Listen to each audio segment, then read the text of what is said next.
Okay, here we are again for another episode of the Jen and Sean Show. I'm joined by Jen. Hi. And myself, Sean. So today on today's episode. Yeah, well, that's good. This episode today, we're going to talk about whether the Australian snow season is out of reach for the common person. We're also going to talk about whether, climate change is impacting the Australian snow season. Jen's got some interesting ideas on that. And whether you can even bloody well afford it. Or whether you're better off effing off overseas in New Zealand or Japan. Secondly, we're going to be talking about one of the greatest TV shows Australia's produced, in my opinion, which is Jack Irish. So we'll go through that, our opinions, and whether or not it's worth your while. Okay, so let's kick it off. Jen, what we've got here in Australia at the moment is some amazing conditions. Mm-hmm. Of not the snow variety. Essentially, we're in September, it's 26 degrees today. The snow season lasted for maybe 6 weeks if we were lucky. It wasn't great, no. So to give you a bit of an overview, if you're not familiar with the Australian snow scene, essentially Australia has 5 main downhill resorts in Australia. Mostly 100% owned by a big USA resort conglomerate, Vail Resorts. They started their purchasing of Perisher in 2015. Hotham and Falls Creek followed in 2019. Typically, the Australian snow season lasts from late June to early October. We're currently in September, and it's pretty safe to say that the season's over. So it did close over the COVID apocalypse that we had here. The mountains in Australia aren't all that tall. They're between 1,500 and 2,200 metres in altitude, which is small in comparison to our cousins in New Zealand. The last big dump recorded, I think, was in 2019. And we've actually had the warmest winter since records started in 1910. So my co-host Jen has been snowboarding, or a snowboarding shredder, for several seasons. And while I'm getting back into it after a small lull of 20 years. Jen, is skiing, snowboarding in Australia a fluffy white playground for all, or a soggy, wet nightmare only for the well-heeled? Ooh, okay. It's a little bit of both, depending on the time of year. Obviously, I'm not basing that on this current season, which has been, I'm going to say, the worst one that I've experienced so far. Okay, and how many years is that? Since the first time I went was in actually 93 in high school. That was actually a pretty bad season as well, now that I think of it. And more recently, 2013. So every year since that, excluding 20 and 21, when nobody was going. There's been some good seasons. There's been some really good riding. There's been some really decent falls. I've had years there where being there in September and you're thigh deep in fresh snow. Yep. On the same token, there's also been times such as this year where you're there in August and it's spring slush. Okay. But there has been other seasons where it's been spring slush at this time of the year, correct? Correct. Yeah. So there has been a lot of, I suppose, noise about climate and climate change affecting what we're looking at the moment. And it's safe to say that it is the hottest winter we've had since records began. Climate change? I'm not a scientist. I don't know. I can only go on the information that's out there in the ethos, in the interwebs, all the rest of it. Looking at statistics and data, it seems to be that it does run in cycles. However, it would be remiss of me to think that there's no impact at all from what we've essentially been doing to the planet and the environment for as long as we've been on it. It's hard to say. I don't think it's the whole reason. I think it still runs in cycles, and I think we'll probably still see some good seasons again. If you're looking at overall temperature increases and things like that, then yes, there could be some compelling data to say that that's what's happening. I don't feel as though I'm enough of an expert on it to get out there and make a huge we're far call. from experts. Let's be very clear about that. We're not experts. This is just solely our opinions. But yeah, look, I mean, I feel that climate change is a big factor for this. But the other large factor, which we're talking about today, is, well, is it worth, the common family or, the average family to go, okay, well, there's snow up on the hill. Let's get the kids together and go up for, 5 days up in the snow. Now, that sounds like an awesome pastime. People have been doing it in Australia since 1861. It was first established. And the first resort was established at Mount Buffalo in 1936. So Australians have been going to the snow for a long, long time, nearly 100 years. So looking at it now in 2023, is it actually affordable to go? So I did a breakdown of what it would look like for a family of 4, 2 adults, 2 children, to go to the snow, just purely off hiring all their gear, no discounts, no season passes, nothing like that. And then I compared it to if you did look at getting season passes and a few discounts as well, if you had your own gear, etc. Look, what it boils down to is that if you were to go to Mount Hotham, which is 4.5 hours northwest of Melbourne, if you were to drive there, spend 5 nights on snow, buy all your lift tickets, hire all your gear, chains, mountain pass, food, fuel, lessons for a couple of days, you're looking at in excess of $6,000. Yeah. That's a lot of money. It is. It really is. So I think when you look at, okay, those that are powder hounds, those that really, invested in the snow, have bought their own gear, have looked at getting season passes, or what's called the Epic Pass these days. If you were to go and do that, your first week on snow, 5 days, accommodation, if you're off mountain, you had some of your own gear, you bought it either through Marketplace or Aldi, you bought your chains, you bought the season pass of the mountain pass, etc., you're still looking at, for your first 5 days, over $5,000. Yeah. You got to love it. You have to love it, I think, with this. I mean, that's a significant amount of money. Now, what's interesting, though, is that if you have all those discounts, your next 5 days would be significantly cheaper. When I say cheaper, air quotes, you're looking at just under $3,000 because you've already got tickets, you've got a lot of discounts that come with the Epic Pass. So it does get cheaper the more you go. It does, and the initial outlay that you have as well. So if you're just starting out and think, I'll give this a go, that's where most of your expense is going to be. If you're hiring all your gear, you're outlaying probably to hire chains, accommodation, depending on where you want to stay as well. There's obviously ways that you can do that more cost effective than others. Yeah, absolutely. I think depending on the experience that you're after too. You can stay at some of the lodges, which are like clubs up on the hill, and they're significantly cheaper than if you're going to, say, hire or rent out a room, for example. You can certainly get a lot of discounts there.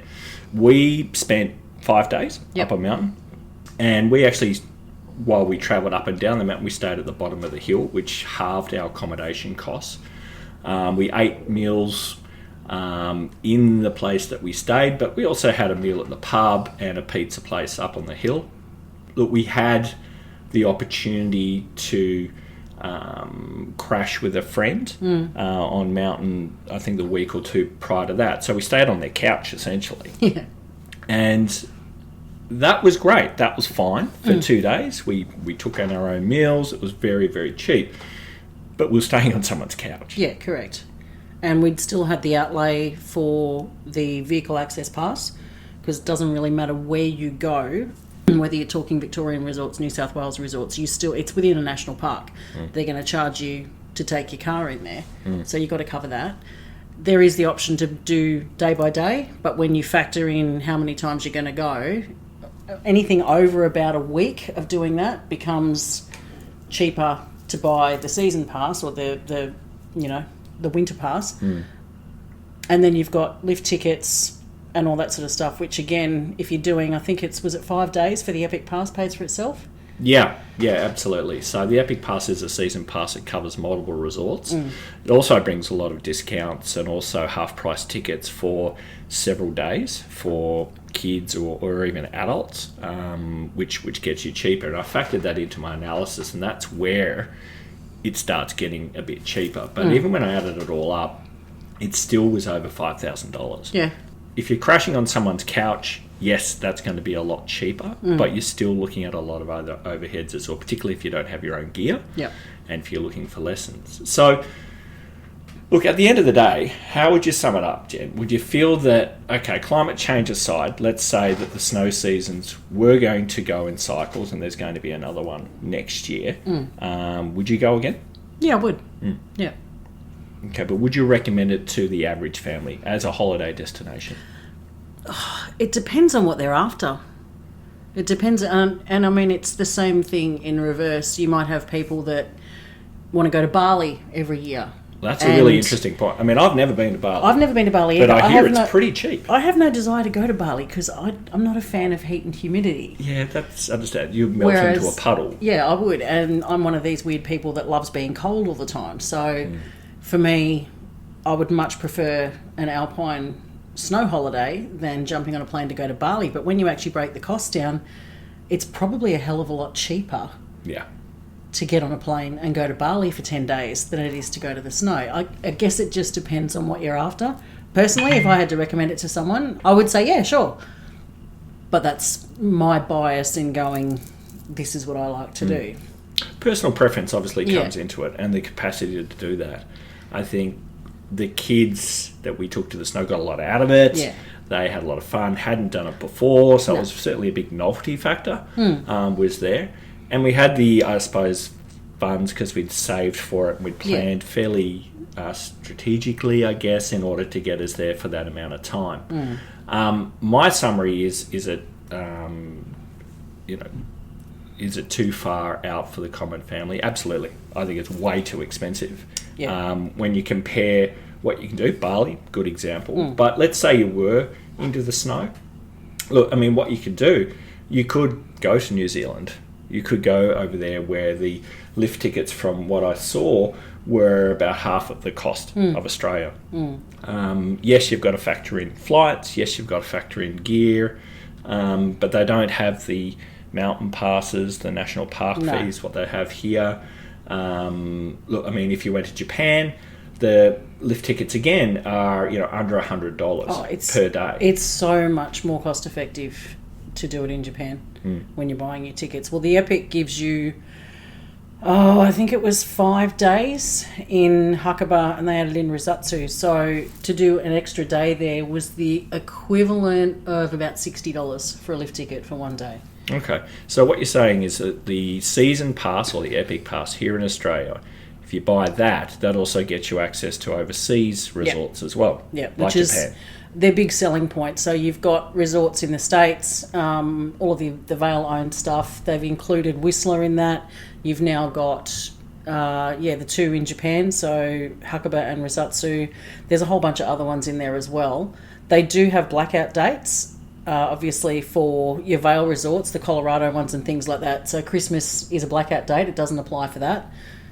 They're big spend days, so they're not going to give it away for free, but pretty much anything else. And you get 10 days from memory for the US resorts. Yeah. So that covers Breckenridge, Vail in Colorado. I think Beaver Creek might be in there as well. So it's safe to say, if you love the snow, if you've been going since 93 like you have, then you're going to go to these resorts probably regardless. Yeah. And, of snow conditions, perhaps to a degree as well. Well, you've got to take the good with the bad. It's one of those things that you can't, as much as, meteorologists would like to say, we know this and we know that, you're at the mercy of Mother Nature, basically. You don't know what the season's going to do. Which, again, is a bit of a problem if you're doing it for a family of 4, 5 days on snow, and you want to get your best bang for buck. Booking ahead is a big thing. Which you have to do to be able to get accommodation. And another big thing that's coming in now, which I read a lot about this year, particularly I noticed for Hotham, and that was the first time I've been up there, but a lot of those lodges and apartments and accommodations are now being Airbnb'd out. Yep. And the prices have gone through the roof. It's insane what some people will charge to stay up there for a week, whereas if you're looking at the New South Wales resorts, and again, speaking from experience, there's a motel, they call it, hotel motel, about 11 k's down the hill from the resort. And as part of the package there, they include full breakfast, full dinner every night. They've got a shuttle bus that runs you up and down the hill multiple times a day. And the cost of doing that, even in peak season, you could get away with a full week there for a full family for under $4,000. Yeah, and look, we've met people that have stayed in caravan parks as well. Caravans or even tenting it to do it. So look, there are ways to make it a lot. It just depends on cheaper. how comfortable you want to be. Yeah, that's right. And look, I like a shower. Yeah, I like a shower. I like a bed. I like Somewhere a to glass go of back red at the warm. end of the day, being warm in front of the fire. Yeah, absolutely. So look, the bottom line is, look, we're probably going to buy another Epic Pass for next season. We've already put the deposit down for that. We've earmarked to go overseas to use the current Epic Pass. Look, with the time that we've spent up on the hill already, the pass has paid for itself. Yeah. But with the limited season we've had, we're hoping for probably double that, it's fair to say. Yep. So that hasn't come yet. So the unpredictability now of the Australian snow season means that booking ahead is really fraught with danger. I think it's a gamble, really. It really is. So again, if you're a family of 4 with limited budget, or say $5,000, $6,000 that you're going to spend on a holiday, I think if you're weighing it all up and snow isn't your thing, you're probably not going to do it. No. Unless you look at somewhere like NZ or overseas. I've known people that have done that for their first trip, booked in and taken the kids over to New Zealand, had a ball, loved it. Snow was great. Yeah. And it was on par. I think the flights were probably the most expensive thing, and they managed to get a pretty good deal on that. And obviously, if you've got, points with one of the major airlines that you can cash in for flights and things like that, it becomes more workable. The other thing with the NZ resorts is all the accommodation is off the mountain.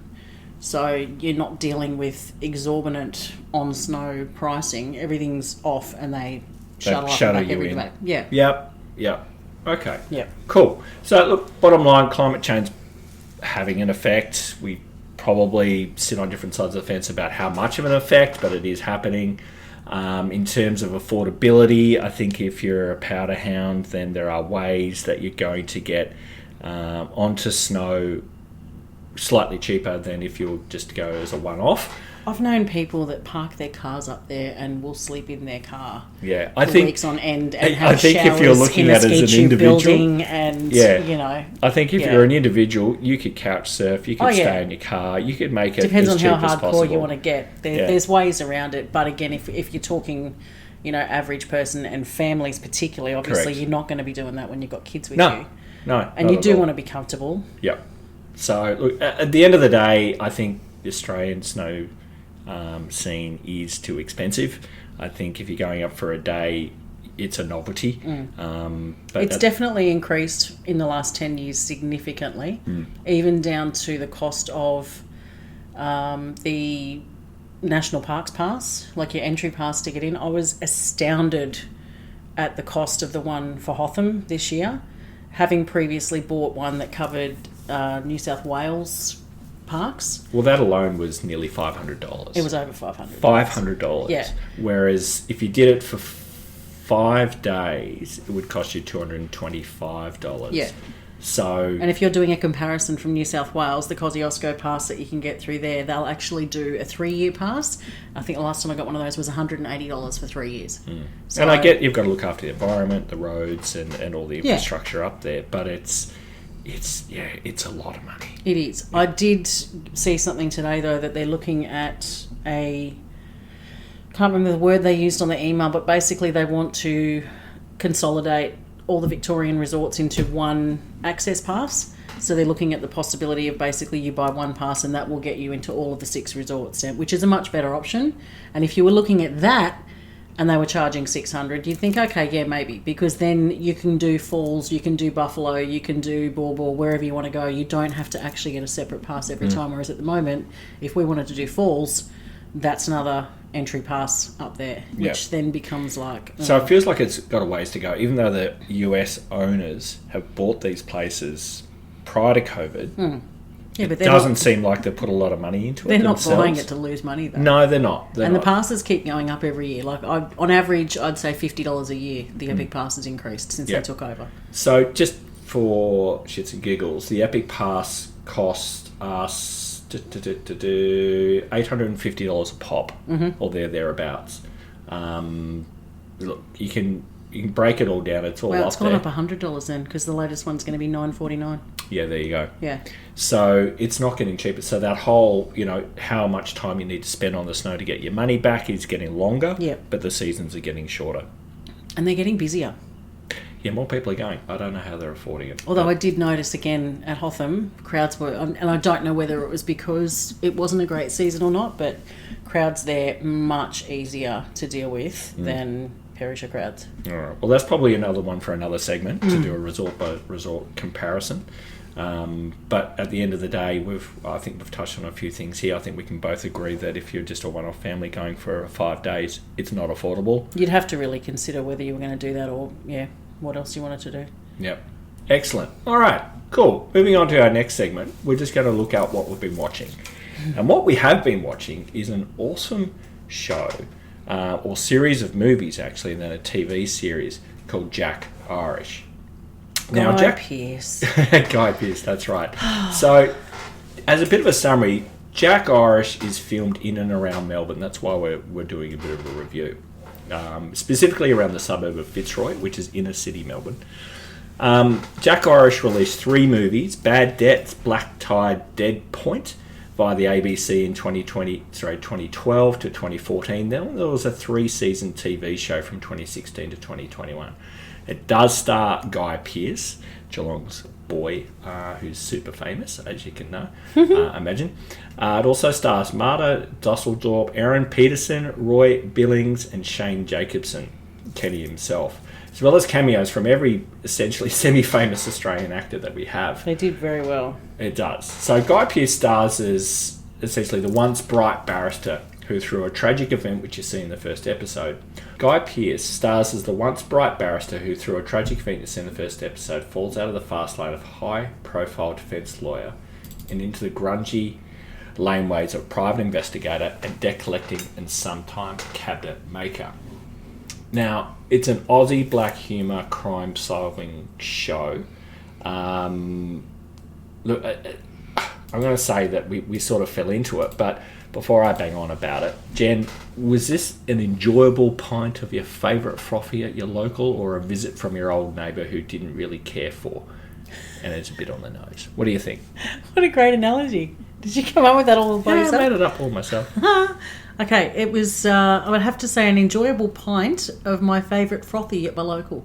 Loved it. Okay, why? What did you like about it? It is a black humour and crime solving, so it's got a bit of comedy, but there's a bit of shock value in it as well. It's got a bit of everything, and I think there's a lot of deeper themes that go into it as well, but it was very, very well written.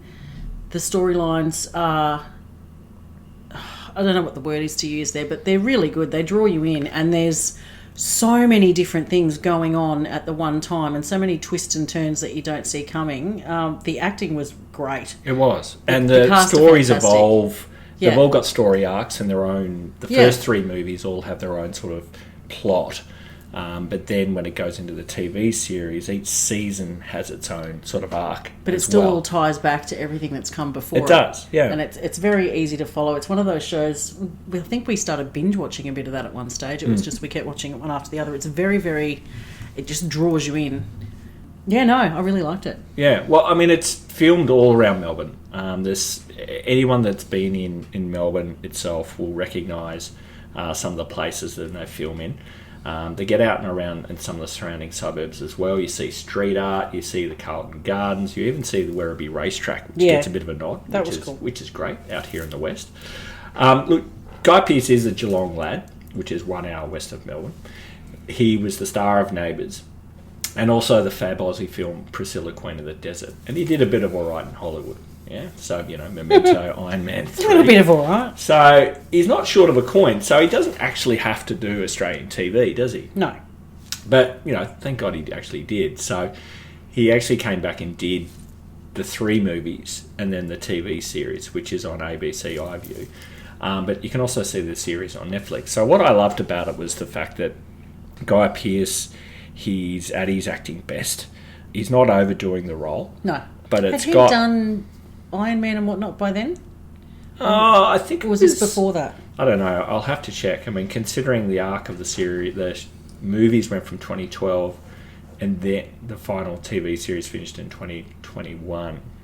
I'm going to say yes. So maybe. I reckon he did. Yeah. What year was that? Let me look that up. I don't know. We'll have to look it up I'm and gonna insert Google it later. Yeah, good one. Yeah, I'll Google that. You keep going. But I loved it so much, I recommended it to my dad to watch. So I ordered That's it on right. DVD because Dad doesn't know how to work streaming. And if I really want him to get him to watch something, I order it on DVD and send it down to him. So he's watching it at the moment. Oh, is he?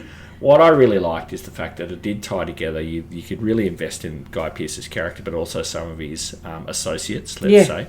It's not all about solving cases.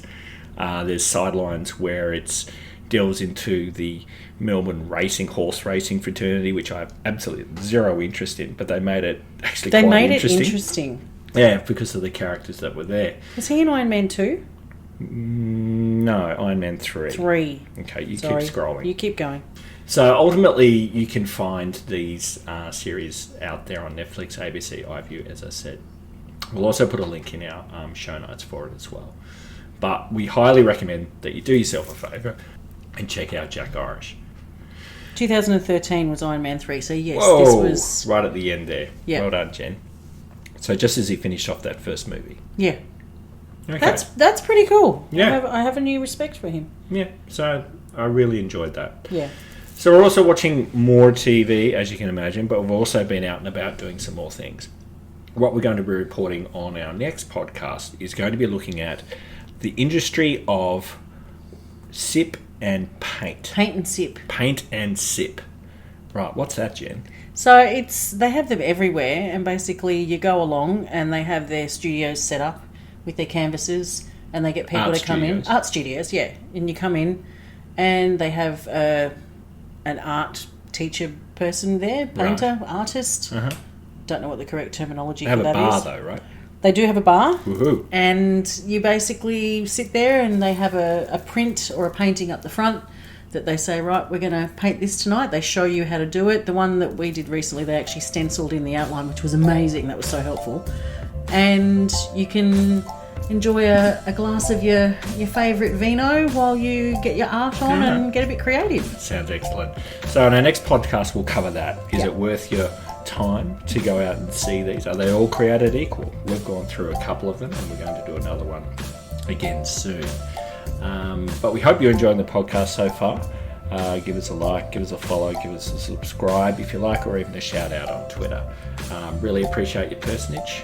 Patronage. You can make up a word. Even if you're one viewer or / one listener. We do appreciate it. All right, so that's the stuff what's going around in Melbourne that we're doing. If you like the stuff, doing the stuff, then get into it. Thank you. Cool. Thank you. See you next time. Bye. Bye.